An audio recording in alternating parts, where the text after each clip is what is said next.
నమస్తే. Welcome to Andhraprabha. నేను రఘునందన్. ఎంతో కాలంగా ఎదురు చూస్తున్న Donald Trump and Xi Jinping కలిసారిద్దరు.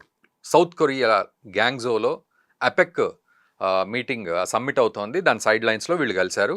కలిసి చక్కగా ఒక గంటన్నర మాట్లాడుకున్నారు. ఇరు దేశాల గురించి మరి నీకేంటి, నాకేంటి అన్నట్లుగా మాట్లాడుకున్నారు.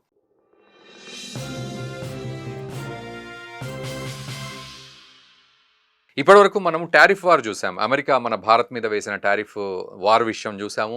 అండ్ చైనా మీద కూడా వేసిన టారిఫ్ వారు 90 డేస్ కొంచెం ప్రొలాంగ్ చేసి మళ్ళీ నవంబర్ 1 నుంచి టారిఫ్స్ వేస్తాం. 100% వేస్తాం. 150 వీలైతే 250 అన్నారు భారత్ మీద అయితే. ఇలాంటివన్నీ కూడా క్లమ్జీగా ఇవన్నీ జరుగుతున్న తరుణంలో జిన్‌పింగ్ కూడా ఎక్కడ తగ్గకుండా అంతే కౌంటర్ చేస్తూ వచ్చారాయన. ఏం లేదు, జస్ట్ ట్రంప్ గట్టిగా ప్రపంచంలో అరుస్తూ ఉంటే జిన్‌పింగ్ ఏం చేశాడంటే రేర్ ఎర్త్ మినరల్స్ విషయంలో చిన్న రెస్ట్రిక్షన్స్ పెట్టాడు ఆయన. ఒక 5, 6 కీలకమైన రెస్ట్రిక్షన్స్. అంటే మన దేశానికి తెలవకుండా ప్రపంచంలో ఏ దేశానికి కూడా ఎక్స్‌పోర్ట్ అవ్వద్దు రేర్ ఎర్త్ మినరల్స్. తర్వాత ఒకవేళ ఎక్స్‌పోర్ట్ అయినా కూడా అవి దేనికి ఉపయోగిస్తున్నారు అనే క్లారిటీ ఇక్కడే మన దేశంలోనే ఇచ్చుకోవాలి. అండ్ సెమీకండక్టర్స్ లాంటి లేదా ఎయిర్ క్రాఫ్ట్స్ లాంటి వాటికి, లేకపోతే జెట్స్, సూపర్ జెట్స్ లాంటి వాటికి కూడా డిఫెన్స్ సిస్టమ్స్కి వాడొద్దు ఎక్స్పోర్ట్ చేసిన ఆ రేర్ ఎర్త్ మినరల్. దానికి కూడా రెగ్యులేషన్స్ మన దేశంలో పెట్టామంటూ జస్ట్ ఇలా నొక్కి పట్టుకున్నాడు జిన్‌పింగ్.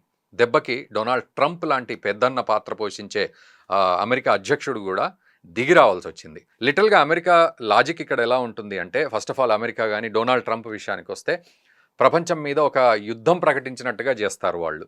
అంటే ఒక టారిఫ్ యుద్ధం ఇప్పుడు ఏదైతే ఉందో అది మూకుమ్మడి దాడి చేసినట్టుగా అనిపిస్తుంది కదా.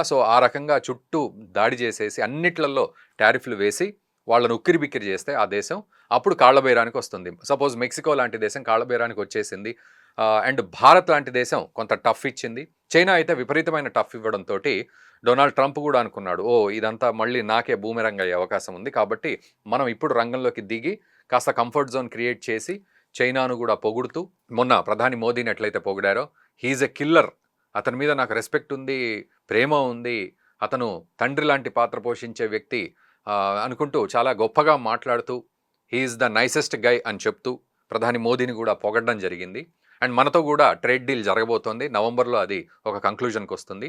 అట్లాగే ఈరోజు జిన్‌పింగ్తో కూడా మాట్లాడి చక్కగా ఒక గంటన్నర మాట్లాడేసుకొని బయటికి వచ్చేసి తన ఎయిర్ ఫోర్స్ 1 ఆ ఎయిర్ క్రాఫ్ట్లో నిలబడి మీడియాతో మాట్లాడడం అయితే జరిగింది. ఏమిటి అంటే, ఒక powerful leader Jinping and powerful country, strong country చైనాతో మాట్లాడడం జరిగింది అంటూ మొదలుపెట్టాడు ఆయన. పాజిటివ్గా కనబడ్డాడు డొనాల్డ్ ట్రంప్. ఎట్లా అంటే, మనకు కావాల్సిందేదో అక్కడ మొత్తానికి సక్సెస్ఫుల్గా జరిగింది అనే ఉద్దేశాన్ని ఆయన మొహంలో కనబడుతోంది. ఏంటంటే, ముఖ్యంగా అమెరికాకు రేర్ ఎర్త్ మినరల్స్ విషయంలో చాలా కీలకమైన విషయంలో చైనా గట్టిగా పట్టేసింది అమెరికాను. ఆ విషయంలో ఒక క్లారిటీ తీసుకున్నారు. రేర్ ఎర్త్ మినరల్స్ ఏదైతే రెస్ట్రిక్షన్స్ పెట్టిందో చైనా, ఆ రెస్ట్రిక్షన్స్ ఒక 1 ఇయర్ వరకు దాన్ని కొంత రెస్ట్రిక్షన్స్ లేకుండా పొడిగించడం అయితే జరిగింది. 1 ఇయర్ తర్వాత మళ్ళీ రిఫ్రెష్ చేసుకొని మరి ఆ రెస్ట్రిక్షన్స్ ఉంటాయా, తీసేస్తామా, కంటిన్యూ అవుతాయా అనేది అప్పుడు చూసుకుందాం. ఆ రకంగా రేర్ ఎర్త్ విషయంలో చాలా క్లారిటీగా ఉంది. చైనా అమెరికాకు కావాల్సిన రేర్ ఎర్త్ ఇచ్చే అవకాశాలు 100% ఎక్స్పోర్ట్స్లో ఉన్నాయి. ఇదొక ఎత్తు అయితే, సోయాబీన్స్ విషయంలో అమెరికాలో పండుతున్న సోయాబీన్స్కి బిగ్గెస్ట్ ఎక్స్పోర్ట్ అమెరికా ఎవరికి చేస్తుంది అంటే చైనాకి.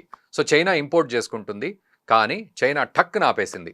బట్ ఈరోజు డొనాల్డ్ ట్రంప్ జిన్‌పింగ్తో మాట్లాడిన తర్వాత వెంటనే సోయాబీన్స్ ఎక్స్పోర్ట్ స్టార్ట్ అవుతుంది అని చెప్పేసుకున్నాడు ఆయన. అంటే అమెరికా నుంచి ఇప్పుడు సోయాబీన్స్ చక్కగా ఎక్స్పోర్ట్ అవుతాయి చైనాకి. ఎలా పట్టి ఎలా దాన్ని వదులుతున్నాడో జిన్‌పింగ్ మనం ఇక్కడ క్లారిటీగా అర్థం చేసుకోవచ్చు. మనం ప్రధాని మోదీ ఇచ్చిన ట్రీట్మెంట్ కంటే కూడా ఇంకా కఠినంగా అటు చైనా ఇస్తోంది అని కూడా ఒక సందర్భంలో అర్థం చేసుకోవచ్చు. ఆ రకంగా ఇప్పుడు సోయాబీన్స్ రైతులకు కూడా పెద్ద టెన్షన్ లేదు. ఎందుకంటే మొన్నటికి మొన్న యుఎస్ ట్రెజరీ సెక్రటరీ ఆయన కూడా ఏమన్నాడంటే, నేను కూడా రైతు కుటుంబం నుంచి వచ్చాను, సోయాబీన్స్ పండిస్తుంది మా కుటుంబం, సోయాబీన్స్ పండించే వాళ్ళ ఎక్స్పోర్ట్స్ ఆగిపోవడం వల్ల ఎంత బాధపడుతున్నామో మాకు తెలుసు అని అన్నాడు. ఈరోజు సంతోషపడే వాళ్ళల్లో ఆయన కూడా ఉంటాడు, యుఎస్ ట్రెజరీ సెక్రటరీ అనమాట. ఈ రకంగా సోయాబీన్స్ ఎక్స్పోర్ట్ కూడా అమెరికా నుంచి అవుతాయి. ఇక మూడో విషయం ఏంటంటే ఫెంటనిల్.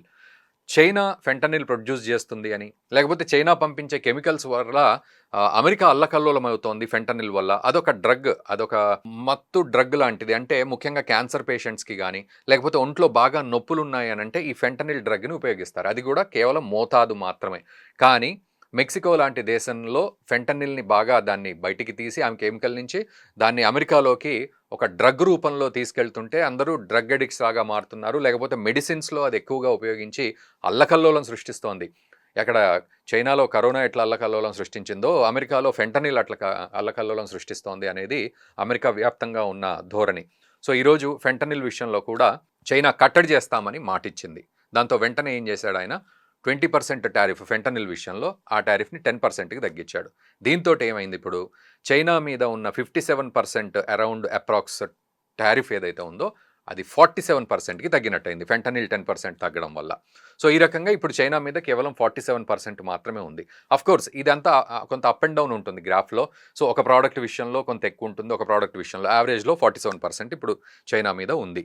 ఈ ఫెంటనిల్ 20 నుంచి 10 అవ్వడం వల్ల 10% తగ్గింది, 57 to 47. ఇది ప్రస్తుతానికి. ఇక దీనికి తోడు చిప్స్ విషయంలో కూడా బ్లాక్వెల్ చిప్స్ అనేది ఒక లో క్వాలిటీ చిప్స్ని ఈ ఇంపోర్ట్స్ ఎక్స్పోర్ట్స్ జరుగుతూ ఉన్నాయి. సో వాటిని పక్కన పెట్టి ఒక అద్భుతమైన చిప్స్ తయారు చేసుకొని అమెరికా నుంచి చైనాకు పంపించుకునే ప్రయత్నం జరుగుతుంది. ఇందులో అమెరికా కూడా కేవలం మధ్యవర్తిలాగే ఉంటుంది. ఎన్విడియా, డివిడియా లాంటి కంపెనీస్ వచ్చి మాట్లాడతాయి చైనాతోటి. సో వాళ్ళు ట్రేడ్ డీల్ చేసుకుంటారు. సో అద్భుతంగా మనం చిప్స్ అందించుకోవచ్చు చైనాకి అనేది వాళ్ళు చెప్తున్న మాట. ఇక టిక్టాక్ విషయంలో పెద్దగా క్లారిటీ అయితే ఏం రాలేదు. ఎందుకంటే టిక్టాక్లో 7 బోర్డ్ ఆఫ్ మెంబర్స్ ఉంటే దాంట్లో 6 అమెరికా వాళ్లే ఉండాలి, షేర్ ఉండాలి అమెరికాకు, అమెరికా రెవెన్యూ షేర్ ఉండాలన్నారు. బట్ టిక్టాక్ విషయంలో ఎటువంటి ప్రస్తావన అయితే రాలేదు. అటు రిపోర్టర్స్ అడగలేదు, డొనాల్డ్ ట్రంప్ కూడా చెప్పిన సందర్భం కాదు. అండ్ మరోవైపు ముఖ్యంగా రేర్ ఎర్త్ మినరల్స్ తోటి ఇక్కడ సెటిల్ అయిపోవడం వల్ల సమస్య పూర్తిగా సెటిల్ అయింది అనేది డొనాల్డ్ ట్రంప్ చెప్తున్న మాట. కంప్లీట్గా చాలా పాజిటివ్గా మాట్లాడుతున్నాడు ఆయన, ఎందుకంటే అవ్వాల్సిన పని అయ్యింది కాబట్టి. ఇక యుక్రెయిన్ యుద్ధం గురించి, తైవాన్ ఇష్యూ గురించి మాట్లాడారా అని అంటే వాటి గురించి కూడా మాట్లాడుకున్నాం. సో యుక్రెయిన్ యుద్ధం విషయంలో రష్యా ఎలా అయితే కంటిన్యూ అవుతోంది, బట్ అటు అమెరికా ఇటు చైనా కలిసి యుక్రెయిన్ యుద్ధాన్ని రష్యాతోటి ఆపే ప్రయత్నం మేము చేస్తాం. ఇప్పుడు 2 దేశాలు కూడా కలిసి ముందుకు వెళ్తాయి యుక్రెయిన్ యుద్ధాన్ని ఆపడానికి అని చెప్పి మాట్లాడడం జరిగింది. అండ్ తైవాన్ విషయంలో కూడా పెద్దగా చర్చ రాలేదు, కానీ బట్ ముందు దానికి సంబంధించి కూడా ఏదైనా పాజిటివ్గా ముందుకెళ్లే అవకాశం ఉంది అన్నారు. అయితే ఈలోపు రిపోర్టర్ అడిగిన ప్రశ్నకి లైట్ వేలో ఉక్రెయిన్ గురించి, యుద్ధం గురించి మీరేమంటారు, మాటలు వచ్చాయంటే ఇప్పుడు నేను ప్లేన్లో కదులుతూ ఉన్నా, షేక్ అయిపోతున్నా, కాబట్టి ఇప్పుడు నేను దానికి సంబంధించి ఆన్సర్ కనుక చెప్తే ఉక్రెయిన్ గురించి అడగగానే డొనాల్డ్ ట్రంప్ షేక్ అయిపోయాడు అని ప్రపంచం అంతా అనుకుంటుంది. బట్ నేను ఒక గంట ప్రయాణం తర్వాత మీకు అన్ని డీటెయిల్స్ అందిస్తాను. ఉక్రెయిన్ గురించి మాట్లాడడం, యుద్ధం కోసం, ఆ యుద్ధాన్ని ఆపడానికి చైనా కూడా కలిసి వస్తుంది అని చెప్పడం అయితే జరిగింది. సో ఓవరాల్గా అతను మాట్లాడుతూ కిమ్ జాంగ్ ఉన్ విషయంలో, north Korea Kim Jong Un విషయంలో అయితే కిమ్ జాంగ్కి నేనంటే చాలా ఇష్టం కాబట్టే చక్కగా ఉన్నాడు. అదే నేను కాకుండా హిల్లరీ క్లింటన్ కనుక గెలిచి ఉండుంటే ఇదివరకు ఖచ్చితంగా Kim Jong Un north Korea అమెరికాతో యుద్ధం చేసేది. నేను కాబట్టి ఆయన సంతోషంగా ఉన్నాడు, నేనంటే చాలా ఇష్టం అని చెప్పి ఆ మాట చెప్పడం. అండ్ ఓవరాల్గా చైనాతో జరిగిన ఈ మీట్లో ఎంత ర్యాంకింగ్ ఇస్తారు అంటే 0 to 10 అనే స్కేల్ మీద ఎంత ఇస్తారు అని అడిగితే 10 అంటే అద్భుతంగా జరిగింది అని చెప్పడం, కానీ నేను 12 ఇస్తాను అని డొనాల్డ్ ట్రంప్ ఆనందంగా చెప్పడం జరిగింది. సో దీన్ని బట్టి మనం అర్థం చేసుకోవాల్సింది ఏంటంటే, సో ఒక ఎక్కువ మోతాదులో ప్రపంచంలో ఉన్న దేశాలని భయపెట్టేసి ఒక ప్యానిక్ అంతా క్రియేట్ చేసి ఆ తర్వాత అన్నవరం సినిమాలో పవన్ కళ్యాణ్ లాగా రీఎంట్రీ ఇచ్చినట్టుగా ఇచ్చి డొనాల్డ్ ట్రంప్ ఫస్ట్ ఫేజ్లో ఇలాంటివి ఏం చేయలేదు, సెకండ్ ఫేజ్లో ఇలా చేస్తున్నాడు.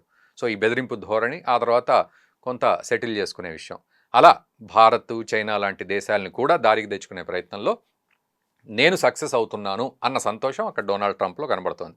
ఏదేమైనా టగ్ ఆఫ్ వార్ ఇవ్వడంలో భారత్ వెనక్కి తగ్గలేదు, ఈవెన్ చైనా కూడా వెనక్కి తగ్గలేదు. ప్రశ్నిస్తోంది, నీ పాత్ర ఏంటి, అమెరికా పాత్ర ఏంటి అసలు ఈ బెదిరింపుల్లో అంటూ ప్రశ్నిస్తూ, పెద్దన్న పాత్ర అని చెప్పి బెదిరించడం ఏంటి అని చెప్పి ప్రశ్నిస్తోంది. సో డొనాల్డ్ ట్రంప్ కూడా మెల్లగా స్వామి కార్యం స్వకార్యం అన్నట్లుగా ఇన్వెస్ట్మెంట్స్ కూడా విపరీతంగా పెంచుకునే ప్రయత్నంలో అద్భుతమైన ఇన్వెస్ట్మెంట్స్ వస్తున్నాయి అమెరికాలో అని అది కూడా చెప్తున్నాడు. ఏదేమైనా ఈరోజు భారత్ ఇచ్చిన ఒక గట్టి లెసన్ వల్ల అమెరికా కొంత తగ్గిందనే చెప్పాలి. అండ్ చైనా ఇచ్చిన స్ట్రాంగ్ కౌంటర్, ముఖ్యంగా రేర్ ఎర్త్ విషయంలో చైనా ఇచ్చిన కౌంటర్ వల్ల గట్టిగానే దెబ్బ తగిలింది యూఎస్కి. సో మెల్లిగా తగ్గాడనే చెప్పాలి. సో ఎప్పుడైనా విన్ విన్ సిచ్యువేషన్ ఉండాలి అని కోరుకునే పద్ధతిలోనే వెళ్తే అందరికీ కూడా మంచిది అనే డొనాల్డ్ ట్రంప్కి అర్థమైంది. ఈవెన్ రష్యా కూడా ఎక్కడా తగ్గట్లేదు, పుతిన్ కూడా. సో దాంతో పుతిన్ నా ఫ్రెండే, బట్ కొంచెం డిఫరెంట్గా బిహేవ్ చేస్తున్నాడు, బట్ అంతా సెట్ అయిపోతుంది అని చెప్పుకుంటూ ముందుకెళ్తున్నాడు. ఏదేమైనా స్ట్రాంగ్ లీడర్స్ చుట్టూ క్రియేట్ అవ్వడం వల్ల అమెరికా పాత్ర పరిధి తగ్గుతూ వస్తోంది.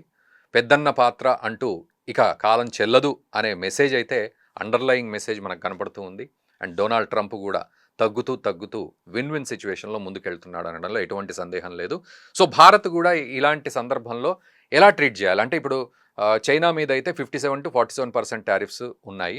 అండ్ భారత్తో కూడా ఈ టారిఫ్స్ విషయంలో ఎలాంటి ప్రోగ్రెసివ్ నేచర్ ఉండాలి, ఎంత తగ్గాలి, ట్రేడ్ డీల్ కూడా జరగబోతోంది, రేపు నవంబర్లో ఫిక్స్ అవుతుంది అది.